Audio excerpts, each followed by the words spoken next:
Welcome or welcome back sa ating YouTube channel, kaibigan, at salamat sa panonood ng video ng Bukas DIY. So, sinubukan kong gumawa ng kagaya ng ginagawa ng iba, yung DIY spray. So, ito ay empty can ng spray bottle at binutasan ko siya. Ang gamit dito ay itong pito. Pito ng ito, galing ito sa mga pinaglumaan kong interior. So, tanggalin nyo lang yan. Ito yung makikita nyo. Yan. So, pinutol ko ng grinder para maging ganito lang siya. Matanggal yung malapad.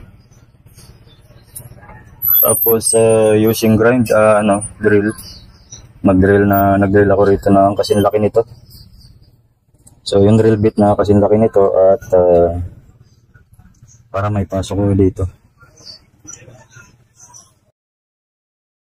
At gamit ang soldering iron, soldering lead, at soldering paste. Yan. Successful naman na nakagawa ako ng isa. So, dalawang sana ang gagawin ko, pero to be continue na tong isa. So, ito ang product yung aking nagawa. So, sinigurado ko na talagang dikit na dikit siya. Yan. So, dito medyo alanganin pero okay na yun. Dalawang pasada. So, ito.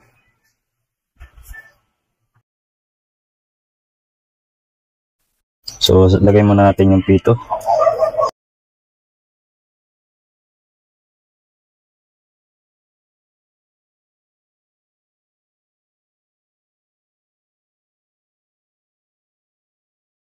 So, ito nga palang electric plug natin ay 12 volt lang.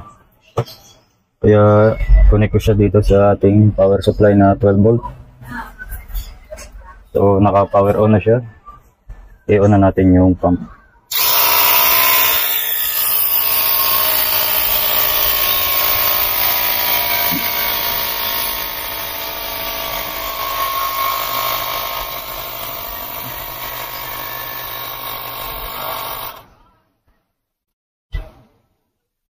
So, 75 PSI. Ayan. At obserbahan muna natin na kung mag-drop siya, ibig sabihin may leak. Kapag hindi nag-drop, wala siyang leak. So, ayan, naka-maintain pa rin siya sa 75. So, tingnan natin.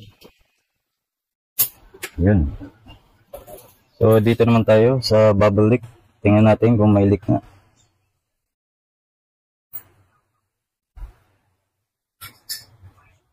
Ayan. So, walang bubble. So, ibig sabihin, wala nga siyang leak. Walang air leak. So, successful tayo.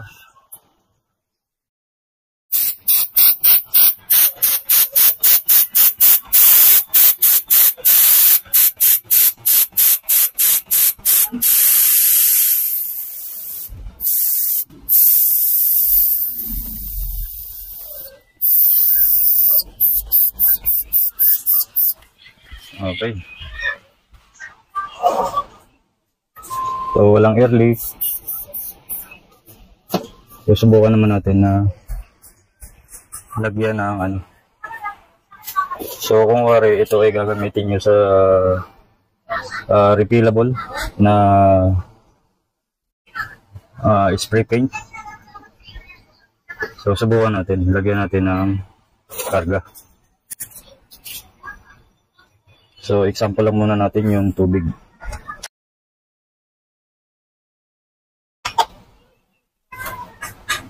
At syempre, maliit yung butas nito. Ang kakarga natin. So, gagamit tayo ng syringe. Kakarga natin ito lahat.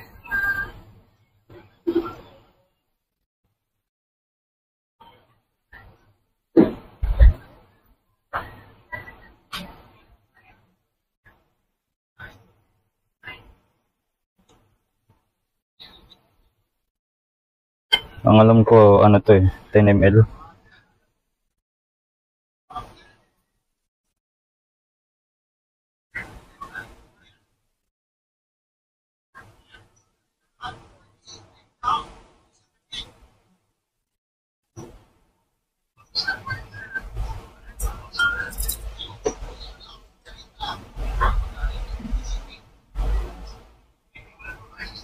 So dito ikat ko na. Cut ko muna at ikakarga natin yung tubig kung ilan bibilangin natin. Okay. So ayan. Meron na siyang laman. At nalagyan natin ng at least mga siguro 150 ml ito. At sa katunayan,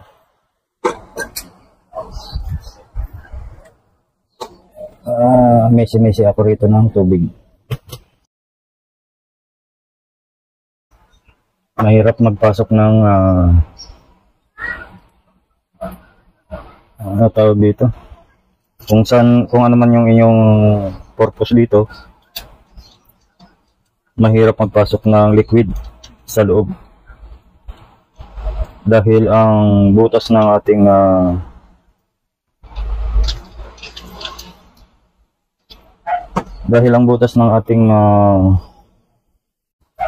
pito ay napakaliit lang. So ayan lang siya. Tapos imaginein mo, ito lang yung may hangin sa loob, magpapasok ka, so magpupush yung hangin kasi syempre ipipill up mo siya eh. Kaya medyo time consuming pagka maglagay ka ng liquid sa loob. So ang karga natin ay mga hanggang dito. So ito nga pala ay original na dinagay rito is 450 ml. So mga hanggang dito lang yan. 450 kasi syempre kailangan lagyan mo ng hangin dito eh. So ang gagawin ko rito is lagyan natin ng hangin mga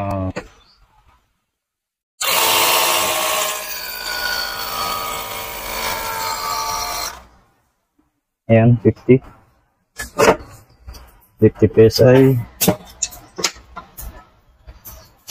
So try natin dito sa dingding.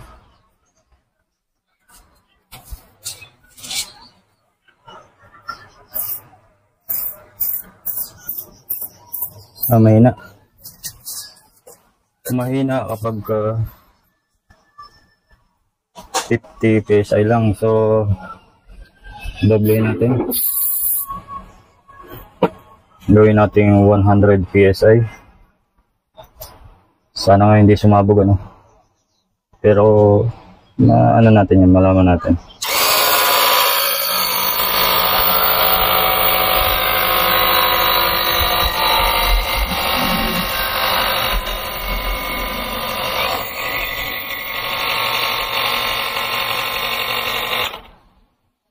Ayan. 100 PSI na. So yun, marinig nyo talagang pumuputok. So try natin sa dingding.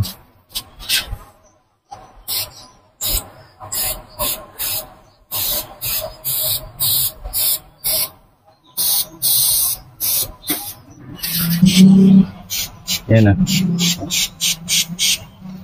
Ayos.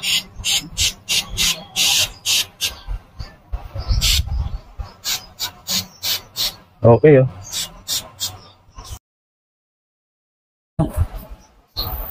At kung nakita nyo, basang-basa. So in conclusion, pwede talaga. So pwede niyo nang magamit ito. Ang purpose ay kung magre-repaint ka na hindi ka gagamit ng ganito, yung spray paint, pwede. At ang conclusion ko rito ay pwede talaga. Pero pagdating sa practical application, yung oras sa pag-reveal medyo time consuming. So doon ko masasabi na hindi practical siya gamitin. Unang-una, yung pagpasok ng pintura dito ay medyo messy, masasayang yung pintura mo, kagaya ng nangyayari dito. Yung sample na tubig na ginamit ko ay mahirap mag-refill ng pintura rito. At pangalawa, yung una, time consuming. Mabubisit ka lang kasi nga pag nag-refill ka rito, possible na tawag dito, mag-spill out yung pintura na i-refill mo. At para ma-refill mo ng maganda ay mabubisit ka lang kasi napakahirap magpasok ng liquid dito. Pangalawa is yung safety. Kailangan maganda yung pagkakahinang mo kasi kapag hindi maganda pwedeng sumabog ito. At saka pipiliin nyo rin yung lata na or kagaya nito, pipiliin nyo rin yung simple, kailangan matatag. So ito, kinargahan natin ng 100 PSI ay walang problema. Pero in the long run, hindi natin masabi na siyempre yung tatag ng kapag lumuluma na, yung tatag nitong lata na ito ay pwedeng mag-loosen o sumabog in the end. Sa mga yung ibig ko sabihin, sa mga malawak na pag-unawa, pwede mong gamitin ito, pwede mong gayahin. Pero sa mga medyo rookie or hindi pa pwede. Para hindi time consuming, nakita niyo naman nung i-refill ko siya ng hangin, gumamit tayo nito, medyo madali lang. Pero kapag bomba, mano-mano, medyo nakakapagod yun. At saka kailangan yung bomba mo mayroon din gauge. Dahil kapag nasobrahan mo ito, baka magka-problema ka sa safety, baka sumabog na. Siyempre, unang-unang delikado dyan is ito, baka tumalsik ito sa katawan mo, sa mata mo, medyo may problema. So, rin-recommenda ko ito sa mga malawak lang yung mga pagpangunawa or alam na yung mga consequences. Pero sa mga rookie, hindi pwede. Ano ba yung rookie na sinasabi ko? Yung medyo kulang pa sa experience. So, siguro nag-gets nyo na yan kung ano yung ibig kong sabihin. So, maraming salamat. At kung nagustuhan ng video, please like and subscribe. Be blessed. Thank you for watching.